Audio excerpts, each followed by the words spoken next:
రక్షణ కావాలనుకున్నది. రక్షణ కావాలంటే పిల్లలకి ఏమిటి మార్గం? ఇది అందరం గుర్తుపెట్టుకోవాలి.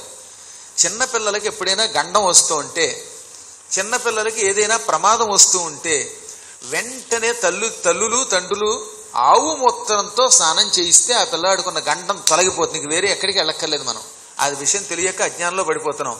గోమూత్రేణ స్నాపయత్వ పునః ఘోరజసార్భకం రక్షాం చక్రుశ్చ శకృత ద్వాదశాంగేషు నామభి.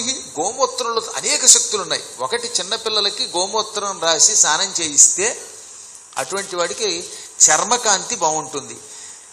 చర్మానికి వచ్చే రోగాలు ఉంటే పోతాయి. కొన్ని రకాల స్కిన్ డిసీజెస్ ఉన్నాయి, ఈ చర్మ వ్యాధులు. అవి ఏ మందులకి పోవు. కెమికల్స్ ఎక్కువ పడితే పిల్లాడి చర్మం పాడైపోతుంది. అదే మీకు ఎప్పుడన్నా చిడుము లాంటివి గజ్జి లాంటివి పట్టుకుంటే, పిల్లలకు దురదలుంటే గోమూత్రంతో స్నానం చేయండి.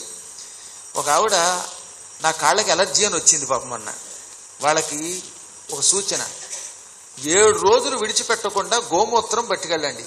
తాజాగా ఎక్కువ ఆలస్యం చేయకుండా గోమూత్రం పట్టుకెళ్ళి ఆ గోమూత్రంతో స్నానం చేసి ఒళ్ళంతా పూసుకుని కాసేపు నాని శరీరం, ఆ తర్వాత మంచినీళ్లతో స్నానం చేస్తే 7 రోజుల్లో తగ్గిపోతుంది. నేను చెప్పాను, చూడండి, మీరు చేసి చూసి. ఫలించకపోతే అడగండి. భయంకరమైన చర్మ వ్యాధులకి గొప్ప నివారక మంత్రం గోమూత్రం. మా చిన్నప్పుడు తణుకులో చిన్నపిల్లలందరికీ హాస్టల్స్లో చదువుకునే వాళ్ళకి రోగం వస్తే ఇలాగే చేసేవారు, టక్కటక్క తగ్గేవి.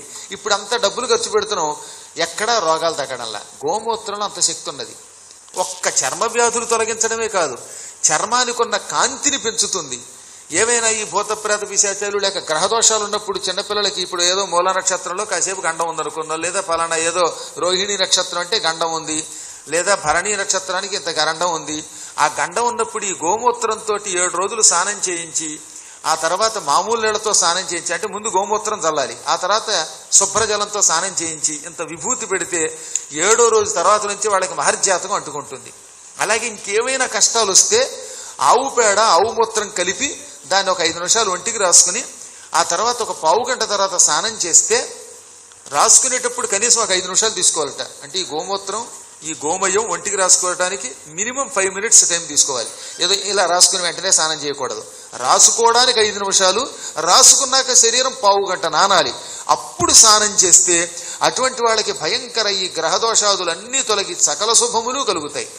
ఎంతెందుకు, తీవ్రమైన ఆస్మా రోగాలు శ్లేష్మ రోగాలు ఉన్నప్పుడు పంచగవ్యం, ఆవు పాలు ఆవు మూత్రం ఆవు పేడ వీటితో ఆవు నెయ్యి ఆవు పెరుగు కలిపితే పంచగవ్యం అంటారు.